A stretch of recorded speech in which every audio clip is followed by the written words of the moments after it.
adalah ciptaan yang berharga. Anda adalah masterpiece-nya Tuhan. Kenalilah diri Anda dan gali setiap potensi Anda dan jadilah pribadi yang positif. Change your life. Change your life. Ya, shalom buat para pemirsa Debbie Basir TV di mana saja Anda berada. Kita berjumpa lagi. Kali ini saya bersama dengan Coach Rama CPT. Kita pengen tahu dulu nih apa singkatan dari CPT itu, titel gelar apa sih? CPT itu Certified Personality Trainer. Oh, personality trainer. Bukan ya. trainer ini ya. Kadang orang salah itu CPT dikirain saya trainer ini. Apa Oh, namanya? buat nge-gym. Nge-gym. Padahal badan saya tidak mewakili gym ya. Tapi kan? kalau Bapak ngaku-ngaku juga nggak ada yang percaya, Pak. Nggak ada yang percaya.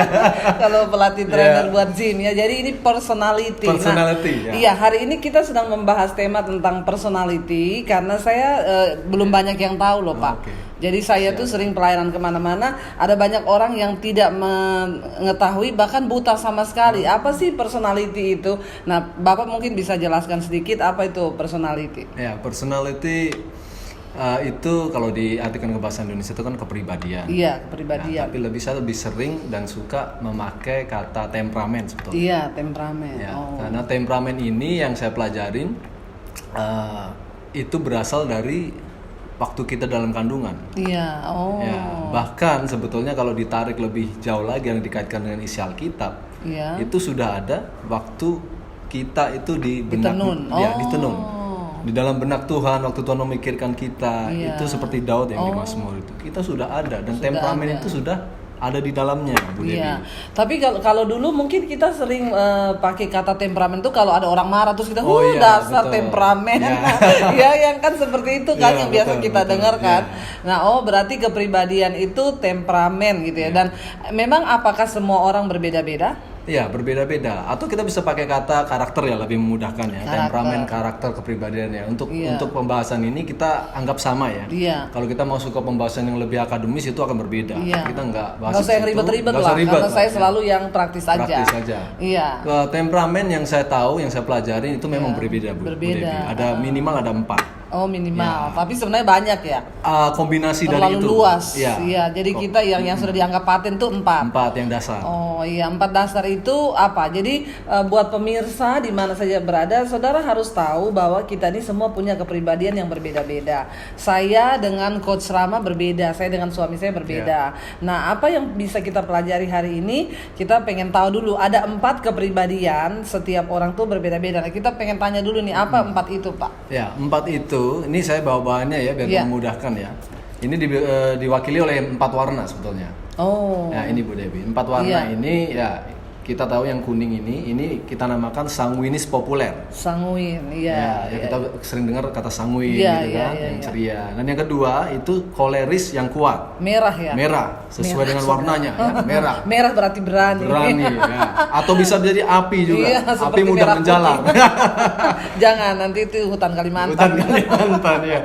Terus kemudian yang ketiga, ya kita searah jarum jam ini. Iya. Yang ketiga ini warna biru mewakili melankolis sempurna. Melo ya. Biru itu seperti mewakili warna biru itu samudra, kedalaman samudra. Yang tidak terduga. Tidak terduga. Dalamnya kasih Tuhan tidak terduga. Jadi orang melo itu susah ditebak. Susah ditebak. Dan sudah mulai ada bocoran-bocoran nih. Dan agak kompleks orang melo memang ya. Karena ini seru ya saudara kalau kita membahas ini ya. Terus lanjut, Kos. Yang terakhir ini hijau, ini mewakili rumput ya. Rumput hijau, tenang. Lebih ke ketenangan, lebih ke kedamaian begitu. Jadi Flegmatis. warna ini mewakili karakteristik. Karakter masing-masing ya. Mewakili karakter. Kalau yang kuning tadi matahari ya. Kuning matahari. Cerah. Ya, Ceria. selalu merah, baru setiap hari. Iya, merah berani. Berani, betul. Api ya. Api ya, panas juga. Panas juga. Lalu ada biru atau ungu itu ya, biru ya. Gitu. Biru ya, itu samudra yang teduh. Lalu ada hijau. Hijau ya, rumputan. Iya, jadi bisa dibahas nih kira-kira Coach satu persatu. Ya. Basicnya gini, untuk memudahkan untuk kita mengenal 4 temperamen. Iya. Jadi yang pertama sanguinis populer itu kita masukkan ke dalam kategori ekstrovert, Bu. Kalau kita pernah dengar kata ekstrovert. Ekstrovert itu jadi lebih orang-orang ekstrovert itu lebih mendapatkan energi baru waktu mereka ketemu dengan orang. Oh, jadi ketemu orang mendapatkan energi baru. Mendapatkan lebih semangat. Lebih semangat. Oh, jadi orang itu suka ketemu orang suka ya? ketemu. Oh. Karena nanti ada lawannya ya, yang kuning ini kita bahas yang kuning. Nanti ada yang lawannya yang introvert, yang biru dan hijau. Itu malah nggak suka. Tidak suka, energinya malah cepat keluar, cepat habis waktu ketemu orang. Oh, jadi ya menarik ini saudara ya. Gitu. Iya. Jadi yang kuning dulu tadi. Kuning dulu, sanguinis populer. Iya, itu kalau ketemu orang energinya semakin terbakar, semakin semangat dia. Energi baru ya, kayak di charge. Ya. Bisa diterangkan sedikit itu? Jadi ini sanguinis populer, ini mewakili orang yang ceria. Biasanya ceria. Dan orang yang suka berbicara. Ini kita bahas yang positif dulu ya. Yang positif dulu ya, sabar. Ya, karena ada negatifnya. Ya, negatifnya nanti yang belakangan ya. Ya, suka berbicara, orangnya ceria, lalu dia selalu berpikiran positif, selalu optimis. Iya. Jadi orang ini selalu bisa menginspirasi orang lain dalam hal positif. Iya, jadi saudara, ini kita sambil membahas ini dengan coach ini, karena kalau saudara undang coach ini bayarnya mahal. Enggak saudara ya, karena kebetulan dia juga orang pelayanan. Jadi sambil dia membahas, saudara bisa menilai sendiri. Kira-kira saya ada di mana ini buat yang belum tahu ya. Kira-kira saya ini kuning atau merah atau hijau, silakan dinilai sendiri. Ya tadi yang kuning silakan dilanjut coach. Itu jadi enak, orang sanguinis populer kuning ini enak karena istri saya sendiri dan saya mempunyai satu orang anak umur 6 tahun laki-laki. Mereka dua-duanya itu dipengaruhi oleh sanguinis populer yang kuat, Bu. Jadi anak saya happy ini terus ya. Apa? Happy terus, betul, happy terus. Wah, kalau nanti saya cerita kehidupan saya yang dulu waktu kecil ini sangat berlawanan. Saya dulu itu sangat kompleks keluarga saya. Perlu dipenuhi dengan biru. Biru yang sedang terluka, melankolis itu, yang tadi samudra. Jadi itu juga berarti mempengaruhi kehidupan kita sangat ya. Sangat mempengaruhi, Bu. Nanti ini perbincangan kita ini seru ya saudara ya. Jadi terus jadi ini tadi kuning, istri dan anaknya Bapak dipengaruhi oleh sanguinis populer. Jadi ya istri saya harus belajar untuk hidup dengan istri saya. Setiap hari ini sudah pernikahan kami yang 8 tahun ya. Iya. 8. Ini kalau sering lupa lah apa itu makanan saya. Tapi itu ditahan dulu lah. Kita nanti akan ada untuk nanti di segmen yang tentang pernikahan. Kalau orang berbeda. Nah ini kita secara umum dulu aja nih, kuning apa nih. Terus lanjut yang merah. Yang merah ini saya. Yang kuning tadi itu orangnya suka bersosialisasi. Tapi kejelekannya? Biasanya temannya banyak. Ya kejelekannya lupa sama temannya biasanya. Nah itu saking banyaknya. Saking banyaknya. Dia punya 100 orang teman. Dia bisa lupa semua. Tapi saya juga kayaknya begitu. Jadi kalau ada yang misalnya ketemu saya di mana lalu saya melupakan nama saudara atau siapa, pokoknya jangan berkecil hati atau kecewa ya. Jadi biasa itu karena banyak teman. Itu sudah bawaan temperamen dari lahir, Bapak. Iya. Gitu. Terus yang merah nih. Oke, yang merah. Sekarang kita masuk yang merah. Yang merah ini masih dalam dunia yang sama, dunia ekstrovert, Bu. Jadi dunia yang sama yang artinya merah ini juga mendapat kekuatan energi baru waktu dia ketemu orang. Tapi kecenderungan yang merah ini koleris kuat ini lebih kepada leadership, kepemimpinan. Menginspirasinya itu lebih untuk menggerakkan manusia, menggerakkan orang. Itu saya banget ya. Wah. Kalau yang kuning tadi dia menginspirasi orang dalam hal cuma senang-senang aja. Senang, hebring gitu. Tapi agak nggak bermutu berarti. Kualitasnya agak beda dikit lah ya. Terus kalau yang merah yang merah ini lebih kepada bekerja. Aktivitas. Lebih kepada leadership, sibuk, aktivitas. Kecepatan gini yang merah. Pengen semua cepat, achieve, mencapai sesuatu, target, goal oriented, itu yang merah. Iya, itu saya banget. Terus jadi hidupnya ini selalu ingin produktif dimanapun dia berada, apapun yang dia lakukan tuh selalu memiliki tujuan yang pasti, konkret gitu loh. Ini yang merah. Istri saya itu merah sebetulnya, tapi dipengaruhi temperamen kedua dia sanguin, jadi double extrovert. Sedangkan saya sendiri merah saja ya, cukup merah. Tapi saja. Tapi Bapak nggak stres kan? Wah. Dulu. Kalau tahan dulu Pak. Nanti akan ada dalam pernikahan biar pada penasaran. Iya, terus yang berikutnya tuh ada kalau yang merah itu dia kejelekannya apa itu Pak? Oke. Ya tadi positifnya ya. Salah satu sisi negatif dari koleris kuat merah ini ya bosi biasanya. Bosi artinya suka memerintah. Nah kadang-kadang dia lupa posisi dia sebagai istri dan memerintah suaminya begitu. Nanti kita perlu wawancara dengan suami saya, saudara. Apakah dia merasa seperti itu? Yeah. Aduh, ternyata itu tapi berpengaruh banget ya di dalam kehidupan. Sebuah hubungan. Iya, pekerjaan istri. Suami istri semuanya. Makanya saudara perlu tahu ya. Yang berikutnya Pak ada. Masih merah atau masih kita merah. Lanjutkan masih merah. Iya. Yang negatif ya. Oke. Tapi jangan terlalu banyak lah yang negatifnya saya Pak. Kayaknya kok saya banyak sekali Bapak bahas negatifnya. Ada satu lagi yang menonjol dari segi kelemahan merah itu tidak sabar. Iya, karena pengen cepet terus pengen kan cepet, tadi. Pengen cepet achieve sesuatu, targetnya harus cepat raih. Iya. Nah dia nggak sabar sama orang yang lamban gitu. Tapi kayak saya dapat suami saya orang Solo itu banyak membantu juga ya Pak. Membantunya dia kan lambat tuh, saya kan cepet, jadi dia jadi red. Betul. Tapi nanti kita bahas itu di yang bagian pernikahan. Tergantung sudut pandang kita. Iya, jadi nggak sabaran, pengennya semua cepet, ya itulah. Tapi kan nanti kita akan membahas saudara bahwa semua itu semuanya bisa dikendalikan dengan firman Tuhan ya. Oke, sekarang Oke, kita masuk yang temperamen ketiga. Yang biru. Oke, yang biru ya, yang ini tadi, yang biru, melankolis sempurna. Nah, melankolis sempurna ini dia ini kebutuhan emosional yang terutama itu kesempurnaan seperti namanya. Nah kesempurnaan itu erat dengan yang namanya idealisme. Idealisme itu standar. Iya. Nah standar dia seringkali itu sangat tinggi. Bahkan dia sendiri itu tidak bisa meraih standar itu sendiri. Tapi dia standarnya tinggi, padahal dia sendiri nggak bisa ngeraih. Tidak bisa. Tapi stres ya kalau kayak begitu kayaknya. Seringkali memang kita ngelihat orang melankolis ini agak pendiam biasanya, tidak banyak bicara. Tertutup ya. Agak tertutup. Ya karena dia memiliki dunia sendiri tanda kutip. Dan biasanya standar yang dia tidak bisa raih itu dia berusaha untuk paksakan ke orang-orang di sekelilingnya. Aduh. Ya korbannya biasanya orang-orang yang dia cintai, orang-orang yang dia kasihi gitu.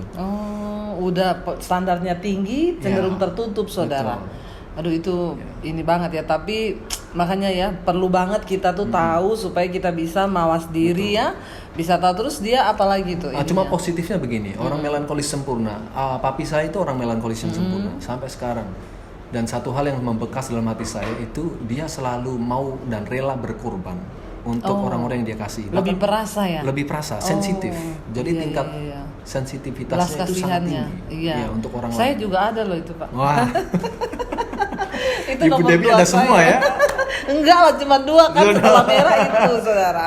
Jadi masih ada perasa lah saya ini punya kemanusiaannya agak tinggi ya. Ada lagi nggak yang biru itu? Jadi dia seringkali lebih berbakat dari 3 temperamen yang lain. Dalam arti hal akademik biasanya memang lebih pintar, nilai-nilai lebih bagus karena memang dia biasanya suka belajar, suka menyelidiki sesuatu, suka riset gitu orangnya.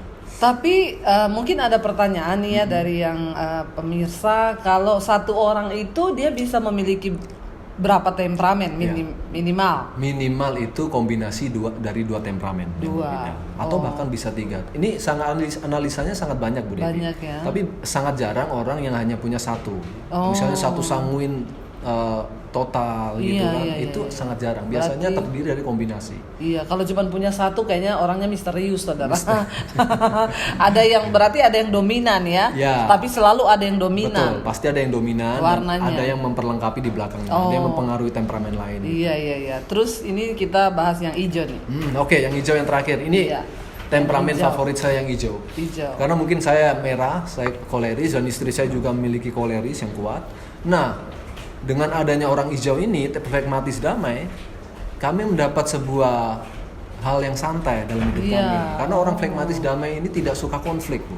Suami saya itu. Wah, ya saya kenal Mas Daniel. Iya. Pragmatis ini sangat bisa mengimbangin sisi agresivitas dari merah yang koleris kuat tadi kan. Berarti kami memang jodoh banget ya. Jodoh, bisa jadi jodoh. Iya, koleris itu yang terbaik jodohnya itu phlegma. Nah, kalau mengenai jodoh memang ada fakta yang menarik. Biasanya justru yang berlawanan tadi, yang merah berlawanan dengan hijau, kuning berlawanan dengan biru, itu malah saling tertarik.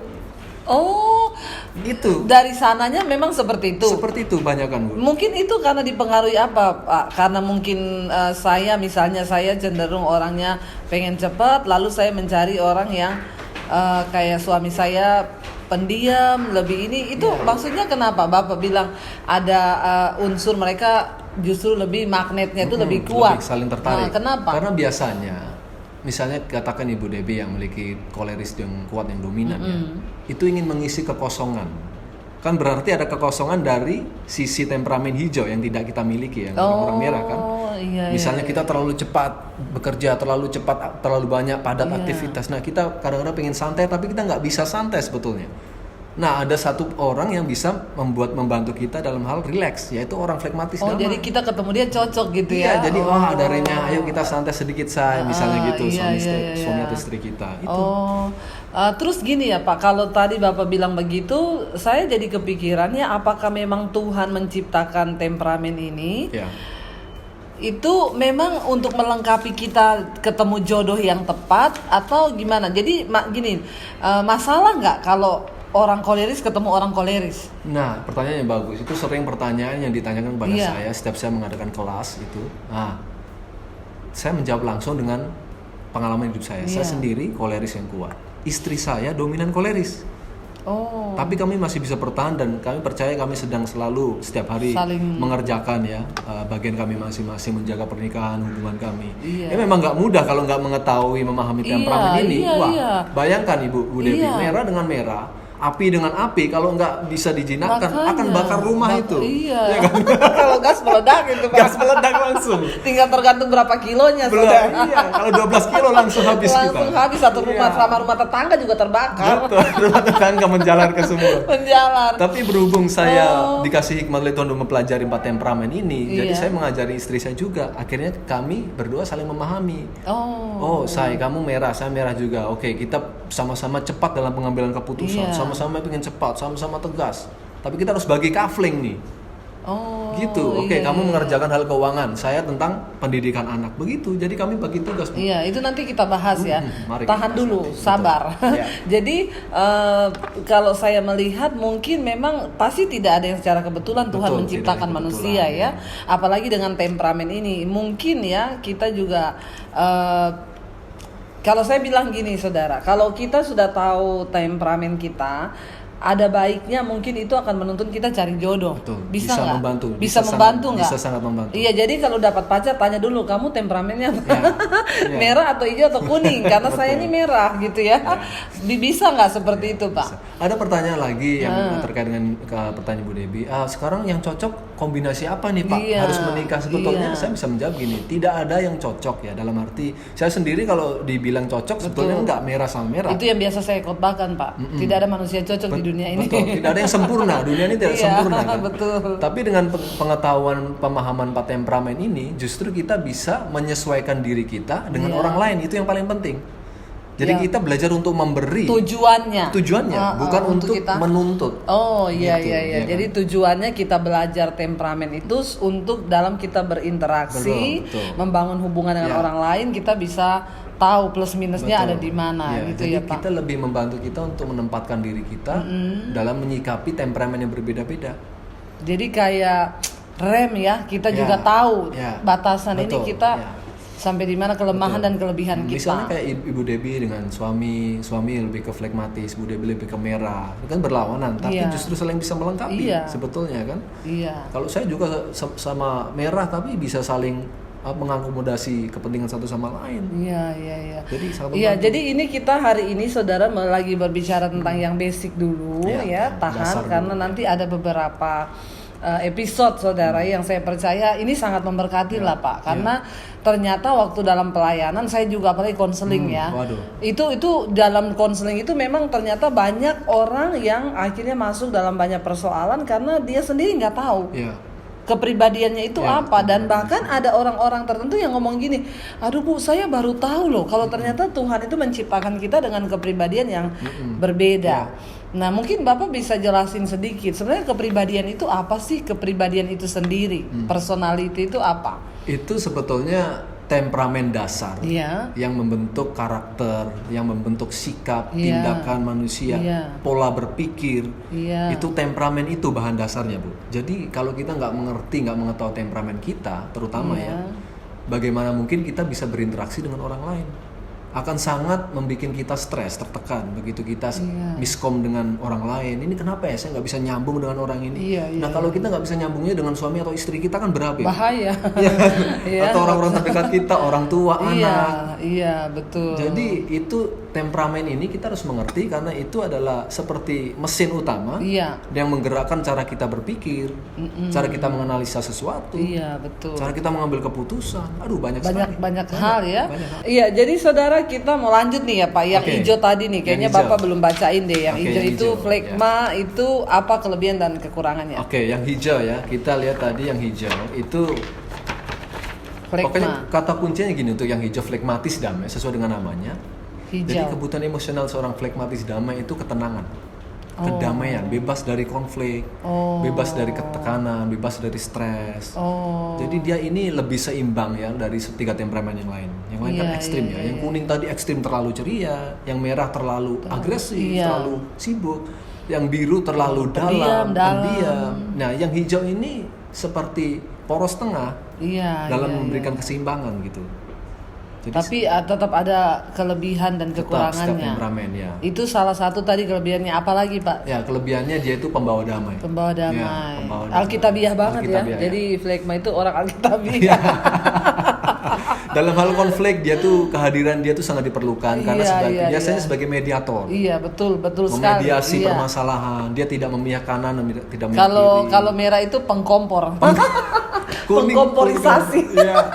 Merah ini penggerak Bu, pengumpul massa kalau zaman sekarang. Yang suka demo-demo itu mesti merah semua itu.